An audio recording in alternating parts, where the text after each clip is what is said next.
Voilà, ça recommence. On va repartir avec 5 ans d'islamophobie, comme après le 11 septembre. Avant de commencer, je voudrais lire ceci. Alors cela nous vient directement de la Russie, et plus particulièrement du général Ivachov, qui a déclaré aujourd'hui au sujet de l'affaire Charlie Hebdo que, je cite, « L'attaque terroriste menée en France est l'œuvre de mercenaires recrutés par les États-Unis ou Israël, dont l'objectif est de détruire l'image de l'islam. » Il ajoute « Les vrais musulmans ne sont pas à l'origine de tels actes, ce sont plutôt d'autres forces, il se pourrait qu'Israël et les États-Unis soient derrière ces actes. Actuellement, nous assistons à une guerre des civilisations. Ce qui se déroule depuis les États-Unis jusqu'au Moyen-Orient, en passant par l'Afrique du Nord, est une tentative d'anéantir la civilisation islamique. Tout comme ce qui se passe actuellement en Ukraine, l'objectif reste le même. En effet, l'incident survenu à Paris n'est pas la guerre des musulmans contre l'islam. Cet incident est plutôt l'œuvre de mercenaires et de personnes fanatiques et extrémistes. C'est un acte bien calculé commis par des mercenaires qui, en contrepartie d'argent, se livrent à de tels actes. Ce sont des islamistes extrémistes qui ne comprennent rien à la culture authentique islamique. Ils se servent du nom de l'islam comme d'un instrument. Le général Ivachov est président de l'Académie des questions géopolitiques. Il a participé également à un bon nombre de conférences pour la paix, dont la conférence Axis for Peace à Bruxelles en 2005, et il était le chef d'état-major de l'armée russe au moment des attentats du 11 septembre 2001. J'ajouterai que pour Aldo Giannulli, j'espère que je prononce bien son nom de famille, expert des services secrets italiens, l'attentat contre Charlie Hebdo, je cite, sans le cramer. Donc il remet en cause un certain nombre de points de l'enquête et s'interroge même sur le nombre des tireurs. Évidemment, vous imaginez bien que, en tant que musulman, je condamne cet acte terroriste et ces assassinats qui, encore une fois, n'ont rien à voir avec l'islam. En islam, la guerre a lieu sur les champs de bataille pour des raisons précises et non dans les rues d'un pays, on va dire, sécurisé, etc. Bref, tout ceci est du terrorisme et nous le condamnons sans aucun doute et nous condamnons toute forme de violence. Mais ça, vous le savez très bien, vous le savez déjà. On l'a dit et répété depuis des années, et l'écrasante majorité des musulmans condamnent toute forme de violence, et on l'a vu avec les manifestations, etc., etc. Y compris les vrais islamistes, enfin je dis islamistes, mais le mot ne veut strictement rien dire en vérité, c'est une création de l'Occident pour pouvoir mieux taper sur les authentiques musulmans qui réclament le retour de la loi divine sur leur territoire, c'est à ça que sert le terme en vérité, et pour ça je vais vous citer quelques mots, notamment du fondateur des frères musulmans Hassan al-Banna suite à l'assassinat d'un juge égyptien par un jeune étudiant proche des frères musulmans. Il déclare l'auteur ne sont ni frères ni musulmans. Voilà. Il condamnait l'acte et voulait dire que non, l'objectif des frères musulmans ici, c'est pas d'agir avec violence, mais de faire comprendre l'islam à la société et de participer à une islamisation vers le bas de la société, c'est-à-dire par la prédication, par le discours, par les prêches, par les ouvrages, par les fascicules, par les magazines, les journaux, etc., et non par la violence et non par l'imposition, que ce soit l'islam ou n'importe quelle idéologie d'ailleurs, qu'on soit communiste, démocrate, nationaliste, d'extrême gauche, d'ultra-gauche ou d'extrême droite, peu importe. Un autre membre de la confrérie racontera que, lorsqu'Al-Banna a pris l'assassinat du juge, il s'arrachait les cheveux tout en disant « Je n'ai pas donné mon accord, ils sont sortis des frères ». Donc, on arrête de dire des âneries sur les musulmans et aussi sur les organisations islamiques qui prônent un islam conservateur tout en condamnant l'usage de la violence. Pire encore, à quoi sert cette machination si ce n'est à plonger les musulmans de France et d'Europe dans 5 voire 10 nouvelles années d'islamophobie. En plus, en plein, après la sortie du livre de Houellebecq. Imaginez le buzz, quand même. Bien évidemment, en plus, une semaine après la caricature de Charb sur le fait qu'il n'y avait pas encore d'attentat en France, ce qui est surprenant quand même, ce sont des coïncidences apparemment, cette malheureuse affaire survient aussi par ailleurs à un moment crucial de l'histoire de France, la reconnaissance de la Palestine, mais aussi le retrait du Hamas de la liste des organisations terroristes, mais aussi la montée en puissance de l'antisionisme que personne ne peut contester chez les Français de toute confession, qu'ils soient de confession musulmane, qu'ils soient chrétiens, qu'ils soient athéistes ou peu importe, et donc l'isolement croissant d'Israël et du sionisme international, qu'on le veuille ou pas. Face à tout ceci, s'organisent les juifs de droite, francs-maçons, etc., et leurs alliés néoconservateurs. Donc ça donne Zemmour, Youfol, Houellebecq, Estrosi, l'UMP, Marine Le Pen, Maître Collard, Choprade, etc. Peut-être un signe d'ailleurs en ce qui concerne le Front National, lui qui se mondialise et se libéralise de plus en plus avec l'arrivée récente notamment de Sébastien Chenu, ex-secrétaire national de l'UMP, fondateur de l'association Gay-Lib. Chenu est donc un militant LGBT, et bien évidemment Philippot et Steve Briouat, tous deux homosexuels, s'en félicitent, ben voyons. Idem pour le Mister Gay 2015 qui déclare « C'est vrai que certaines de mes idées font que je me sens plus proche du Front National que de tous les partis qui nous dirigent depuis 20 ans et qui sont dans un déclin total. » Le journal 20 minutes ajoute « En mai dernier, le jeune homme s'était notamment illustré en partageant sur Facebook une vidéo où une fille blanche se faisait frapper par un homme noir. En commentaire, il avait écrit « Voilà pourquoi je voterai FN ». Pourquoi je vous parle de ça? Quel est le rapport avec Charlie Hebdo? Parce qu'aujourd'hui en France, et partout dans le monde, on a une immense alliance de à peu près tout ce qui est contre l'ordre naturel et contre toute forme d'orthodoxie et de valeurs classiques. Et comme cette orthodoxie en 2015 est portée massivement par le dernier rempart contre le nouvel ordre mondial, c'est-à-dire l'islam, il est tout à fait normal que l'islamophobie augmente et qu'elle soit devenue la norme pour tout libéral, tout pervers et tout mondialiste. Il n'y a donc rien d'anormal à cette poussée d'islamophobie. C'est quelque chose de tout à fait logique, de tout à fait prévisible. Tous les prophètes et tous les messagers, que ce soit Jésus, Moïse, Mohammed, que la paix soit sur eux, ont dû faire face à un moment donné de leur prédication à toutes sortes d'ennemis. Et ceux auxquels nous avons affaire aujourd'hui sont exactement les mêmes qu'autrefois, absolument rien n'a changé. Si je condamne sans aucun doute la fusillade d'hier, ce qui est logique, et surtout le meurtre des policiers qui malheureusement ont donné leur vie pour ce qu'ils pensaient eux être une cause juste, alors qu'en vérité, cette cause qui était celle du blasphème, celle de la haine des religieux et de l'amour de la destruction de la France, puisque ces gens-là, Charlie Hebdo et bien d'autres encore, faisaient dans l'anti-France depuis plus de 20 ans, il faut le rappeler quand même, au nom des usuriers et des satanistes de toute la planète qui rêvent d'anéantir tout ce qui s'oppose de près ou de loin à leur idéologie totalitaire, qui est celle du vol, de l'arnaque, de la corruption et des trafics en tout genre. Charb était malheureusement de ceux-là. Ces derniers torchons contre le prophète de l'islam n'étaient plus des caricatures. Je suis désolé, Charb faisait dans l'injure, dans la provocation inutile. Il ne parlait plus que d'islam du matin au soir. C'est à se demander pour qui il travaillait, pour la liberté d'expression ou pour Israël. Vu que Charb n'a jamais osé faire une seule caricature sur le judaïsme ou sur le sionisme, ce qui est très étrange par ailleurs. Par contre, lui et sa rédaction ne se sont jamais gênés de vomir leur haine et leur rage sur l'islam et le catholicisme notamment, mais aussi sur les Françaises et les Français qui avaient manifesté contre la loi Taubira sur le mariage pour tous, mais aussi les électeurs du Front National, etc. Enfin bref. Alors, à tous ceux qui prétendent que Charlie Hebdo défendait la liberté, je vous rappellerai qu'ils n'ont jamais défendu Dieudonné. Pire encore, ils l'ont insulté de tous les noms, allant même jusqu'à affirmer que son cerveau n'était qu'un détail. Autre exemple de supercherie et de deux poids deux mesures, le dessinateur Ciné n'a-t-il pas été renvoyé et n'a-t-il pas été victime du terrorisme de la censure par le très sioniste Philippe Val, a.k.a. le rebelle à but lucratif, comme disait Eric Nolot? Charlie Hebdo n'a jamais défendu la liberté d'expression. Charlie Hebdo n'a jamais cherché à défendre la libre parole. Et ça, malheureusement, la plupart de nos concitoyens ne l'ont pas compris. Pourtant, l'affaire Ciné aurait dû leur ouvrir les yeux. Regardez les noms qui figurent dans la liste de ceux qui ont soutenu Philippe Val dans sa croisade. Alexandre Adler, il est connu quand même, pour avoir des positions plus que favorables envers Israël et contre l'islam. Elisabeth Badinter, Robert Badinter, Pascal Bruckner, Bertrand Delanoë, Jean-Claude Guessot, Blandine Kriegel, Pierre Lescure, Bernard-Henri Lévy, Daniel Mesguich, Dominique Voynet, Elie Wiesel, Ariane Mouchkine, Dominique Sopo. Là, vous avez la crème de l'anti-France. Et les Français vont manifester pour les victimes de cet assassinat que je condamne encore une fois, mais tout de même. Qu'est-ce que c'est que ces larmes de crocodile? Où étiez-vous cet été quand les Palestiniens se faisaient massacrer? Et pour les Irakiens, alors que des milliers d'hommes, de femmes et de petits-enfants se font exterminer littéralement par l'empire atlanto-sioniste, là, personne ne pleure et personne ne manifeste.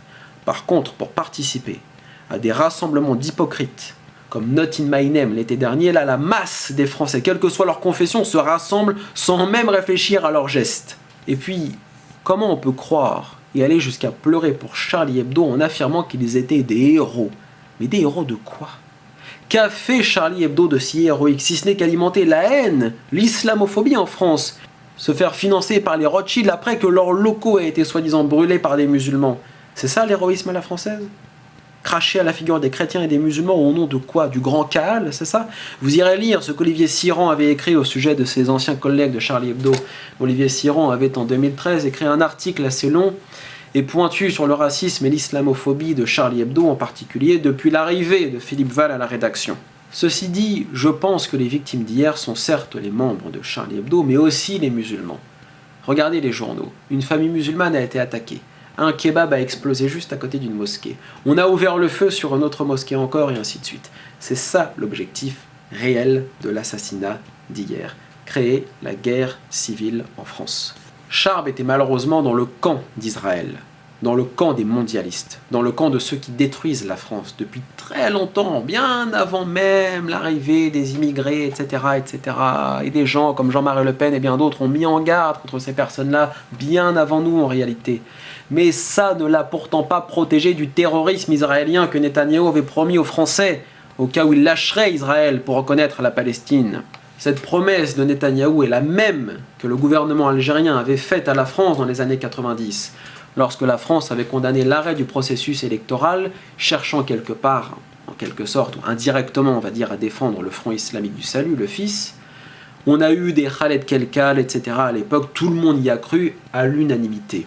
Plus de 10 ans après, il n'y avait pas encore Internet dans tous les foyers à l'époque, Canal+, dans un documentaire bien connu, révèle que Kelkal avait été manipulé par le DRS algérien à son insu pour commettre des attentats en France, et ainsi faire en sorte que le gouvernement français valide la répression menée par le gouvernement algérien sur les islamistes du FIS dans son territoire. Le documentaire rappelle également que l'émir soi-disant du GIA avait été recruté par l'armée algérienne pour infiltrer les vrais milieux islamistes, puis les éliminer afin de prendre leur place et de massacrer des milliers de personnes en leur nom. Une stratégie qui visait à discréditer le FIS pour qui les Algériens avaient tout de même voté en masse. Le documentaire n'oublie pas de rappeler aussi que l'émir en question, Jamel Zitouni, avait des mœurs homosexuelles. Comment un islamiste peut-il défendre le Coran tout en étant homosexuel? Il faudrait qu'on m'explique. Plus récemment, vous avez l'exemple des menaces du prince Bandar à Poutine. Le prince avait ordonné à Poutine de se désolidariser du régime de Bachar el-Assad. Sans ça, il y aurait peut-être des attentats en Russie. Poutine a décliné l'offre, mais le prince Bandar, lui, a par contre tenu sa promesse. En décembre 2013 avait lieu l'attentat de Volgograd, 16 morts. Donc ceux qui pensent que réfuter la thèse du système ferait de nous des complotistes, ferait mieux d'aller jeter un coup d'œil sur l'incroyable liste des attentats sous faux drapeau et des centaines de manipulations qui ont encore lieu de nos jours. Pour finir, je vais faire comme si la thèse officielle était authentique, pour rassurer mes concitoyens qui ne sont pas de confession musulmane. Oui, sans aucun doute, ce sont des délinquants, des voyous, des fous furieux, des racailles déguisés en musulmans. Et oui, effectivement, moi aussi, je me pose un certain nombre de questions sur la responsabilité des parents vis-à-vis de tous ces jeunes qui traînent la savate du matin au soir dans les rues et qui finissent en Syrie ou en Irak du jour au lendemain en 2 coups de cuillère à peau et se retrouvent à terroriser des musulmans irakiens autochtones gratuitement, à les massacrer alors que 5 minutes avant d'arriver, ils étaient tous fichés comme bandits, crapules et vandales en France. Certains sont multirécidivistes, d'autres étaient fichés depuis des années en France, d'autres étaient des parasites notoires dans telle ou telle cité de France. Oui, effectivement, tout ceci m'intrigue et me révolte, et voir la plus grande, la plus belle et la plus scientifique des religions au monde être représentée par des délinquants de banlieue rewahhabisés m'énerve et me révolte, sans aucun doute. Prendre exemple sur le mouvement Hamas à Gaza de ce point de vue-là. Hamas a montré l'exemple en pourchassant les criminels qui avaient tué le jeune Italien qui n'était pas musulman, enfin pas à ma connaissance, Vittorio, là, le militant, l'humaniste. Hamas à Gaza est sans pitié vis-à-vis des terroristes wahhabites, sans pitié. Et c'est cela d'ailleurs l'islam, qu'on le veuille ou pas, c'est l'ordre et la loi pour toutes et tous. Et c'est pas la peine d'aller jouer les islamistes en Irak en allant martyriser des musulmans innocents sur leur propre sol, alors qu'on est délinquants et multirécidivistes en France. La loi islamique veut qu'ils n'auraient jamais pu se rendre en Irak ou ailleurs parce qu'ils auraient été mis hors d'état de nuire sur le sol français. D'où le fait que je suis, en tant que musulman, pour le rétablissement de la peine de mort pour les criminels, les violeurs, les pédophiles, les zoophiles, etc. et pour une vraie politique sécuritaire dans les quartiers difficiles vis-à-vis des voyous et des paradigmes. De ce point de vue-là, Marine Le Pen n'a rien inventé. Voilà, elle n'a rien inventé.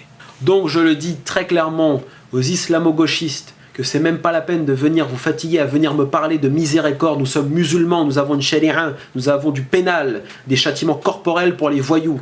Tout ceci existe, c'est dans le Coran et dans la tradition du prophète et dans les manuels de fiqh, de jurisprudence, de n'importe quelle école, sunnite comme chiite d'ailleurs. Je précise malgré tout qu'il n'est jamais, encore heureux, trop tard pour se racheter et que je ne mets pas tout le monde dans le même sac. Je sais aussi qu'il y a des jeunes perdus qui sont partis s'engager avec des infréquentables et qui cherchent à les fuir et à se repentir sincèrement. Et je leur souhaite la réussite dans leur quête de repentir. Et j'ajoute que nous, musulmans, avons le devoir, toujours dans un premier temps, de raisonner pacifiquement et intelligemment nos jeunes de France, quelles que soient leurs origines et leurs confessions d'ailleurs.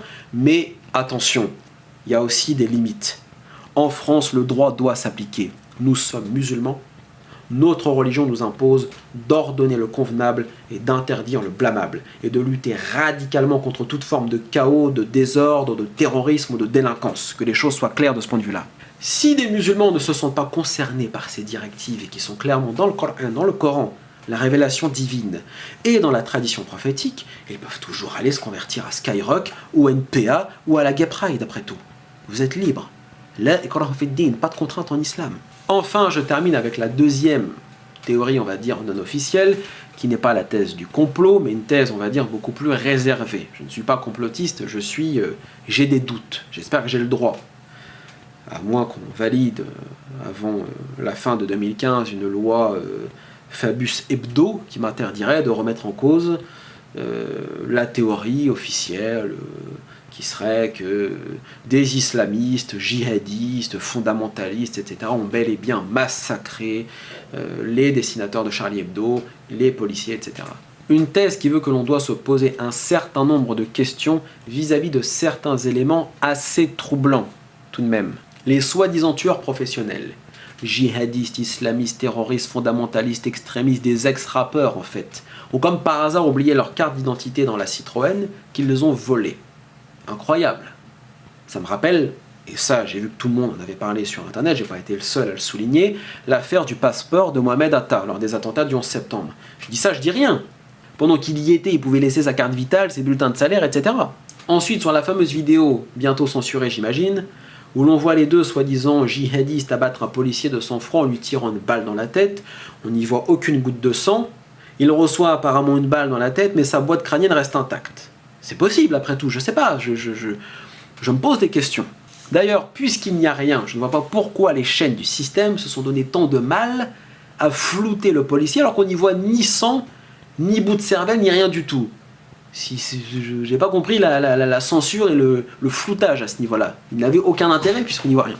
Aussi, on peut remercier, je pense, les caméramans qui ont quand même eu le grand privilège de filmer cette scène, de se réfugier sur le tour en quelques minutes, et le tout en ayant même le temps d'enfiler des gilets pare-balles. Donc il paraît que c'était des journalistes de iTélé. Au début, on a dit que c'était des journalistes qui étaient dans le bâtiment de Charlie Hebdo, donc peut-être que je me trompe, je sais pas, mais on nous a dit après plutôt que c'était des journalistes d'iTélé. Donc ils ont eu le temps de venir de leurs locaux jusqu'ici, monter sur le toit, enfiler des gilets pare-balles. C'est très impressionnant. Eux aussi ont été formés militairement en fait, c'est ça. Sans oublier qu'en plein après-midi, Israël 24 et JSS News révélaient déjà l'origine ethnique des tueurs avant même que la police française commence son enquête. Ils sont vraiment très très doués les Israéliens, très très doués, mais comment ont-ils pu avoir autant de détails aussi vite? Vous voyez que cette affaire est louche. Vous voyez que condamner, c'est bien, mais condamner qui? Condamner quoi, en fin de compte? Dans l'affaire Mera, la France a condamné, puis elle s'est rendue compte que cette affaire était une escroquerie. Dans l'affaire Nemouche, pareil. Récemment, l'agression des policiers par le jeune Bilal, où l'on apprend qu'il n'avait pas crié « Allahu Akbar, le Dieu est le plus grand », qu'il ne s'est pas rendu au commissariat non plus, mais qu'il aurait été interpellé par des policiers qui l'ont confondu avec un autre agresseur. Puis l'interpellation, effectivement, a mal tourné. Et ainsi de suite. Ce que l'on retiendra de cette triste affaire de Charlie Hebdo, c'est que tout ceci ne profite qu'à Israël. qu'aux sionistes, qu'au gouvernement socialiste qui pense peut-être qu'il va gagner la confiance des Français en organisant des attentats sous fausse bannière comme celui-là, mais un gouvernement ridicule avec un président ridicule ne peut pas gagner. Non, ce qui triomphera, c'est l'alliance entre Français musulmans chrétiens et autres qui refusent la manipulation, loin des partis politiques et loin des médias du système qui lavent le cerveau des Français plus de 10 fois par jour comme BFM TV ou iTélé. Alors non, non et non, nous musulmans ne serons pas les idiots utiles de l'empire atlanto-sioniste. Nous nous opposerons à la guerre civile que les mondialistes veulent imposer en France, entre Français de souche, non-musulmans et Français musulmans. Nous sommes plus forts et plus intelligents que ça. C'est la raison pour laquelle j'appelle tous les Français intelligents à se réunir et à boycotter les manifestations du système pour plutôt organiser la leur, ou organiser des rencontres ou autre chose, peu importe, afin de montrer clairement que nous refusons de nous faire laver le cerveau par les troupes d'occupation mentale que sont les médias dominants, comme dirait Laurent Ozon. Et que nous refusons les menaces de Netanyahou et le terrorisme d'Israël et des USA sur notre territoire. Les musulmans ne détestent pas la France et les Français, et ils ont toujours condamné toutes les formes de violence, quelles qu'elles soient. Dieu dit dans le Coran « Man qatala nafsan bi ghayri nafsin aw fasadin fil ard faka'annama qatala an-nas jami'an » Quiconque tuerait une personne non coupable d'un meurtre ou d'une corruption sur la terre, c'est comme s'il avait tué tous les hommes, l'humanité entière. Sourate 5, verset 32. J'appelle donc les musulmans de France à se tenir loin des provocateurs, des fémènes et des débiles profonds avec leurs caricatures, et à ignorer les attaques des Welbeck et autres désaxés qui croient encore qu'ils vont faire leur carrière sur le dos des musulmans, ou des chrétiens d'ailleurs. Je condamne ces assassinats, mais je ne suis pas Charlie. Charlie Hebdo est un journal de haine, d'insultes, de calomnies, et pas seulement pour les musulmans, pour tous les Français quels qu'ils soient. Je n'irai pas défiler dimanche, et je vais vous dire pourquoi. Vous allez manifester contre le terrorisme aux côtés des plus grands terroristes du monde entier, aux côtés de Hollande, aux côtés de Merkel, aux côtés de Cameron, et du président ukrainien, j'ai entendu dire, lui qui est entouré de néo-nazis, qui sont responsables de la mort de centaines de personnes à l'est de l'Ukraine. C'est avec ça que vous allez manifester? Mais il est où votre sens de la justice? Vous suivez comme des moutons ce que le système vous dit jusqu'au bout. Vous buvez les mensonges de BFM et de iTélé du matin au soir sur cette enquête, et d'autres, et bien d'autres encore, en oubliant que vous allez défiler dimanche avec la crème de la crème du terrorisme international. C'est là que l'on voit toute l'hypocrisie du système, qui va pleurer pendant 1 an la mort de ces personnes. Mais qui pleure pour les milliers, voire millions de morts causées par les troupes de l'empire atlanto-sioniste, pilotées par Hollande, Merkel, Cameron, Obama, etc. Personne. Qui pleure pour Guantanamo? Qui se préoccupe des centaines de Français qui meurent dans l'indifférence la plus totale chaque année? Des retraités, des policiers qui se suicident, dont le commissaire de Limoges d'ailleurs, de l'enquête Charlie Hebdo. C'est pas étrange ça aussi? Non, je ne suis pas Charlie, je ne suis pas de ceux qui affirment que 25% des Français qui votent pour le Front National sont des excréments. C'est de l'appel clair et net à la guerre civile entre Français. Et c'est d'ailleurs ce qui se passe avec le slogan « Je suis Charlie », imposé par le système afin de séparer encore, comme s'il ne l'était déjà pas, les Français. Si vous n'êtes pas Charlie, vous êtes forcément ennemi de la République. Mais la République de qui? De BHL? De Cahuzac? De Valls, vendu à Israël? De Macron et la banque Rothschild? C'est ça votre République? Les Français sont libres de se sentir concernés ou pas, cela s'appelle la liberté d'opinion. Charlie Hebdo n'est pas une religion. Et 12 morts, c'est de la petite bière, comme disait Golnadel, comparé aux 2000 Palestiniens tués cet été ou aux milliers de nourrissons irakiens tués de la main de l'Amérique protestante. Donc non, Charlie Hebdo n'a pas l'exclusivité de la souffrance. Nous condamnons, et d'ailleurs tous les savants musulmans ont condamné cet acte, y compris les prédicateurs wahhabites qui sont en provenance d'Arabie Saoudite et d'ailleurs. Et il y a déjà des vidéos qui circulent partout sur Internet, donc renseignez-vous et stop la manipulation, et bien évidemment nous condamnons toute forme de violence. Merci à vous toutes et tous.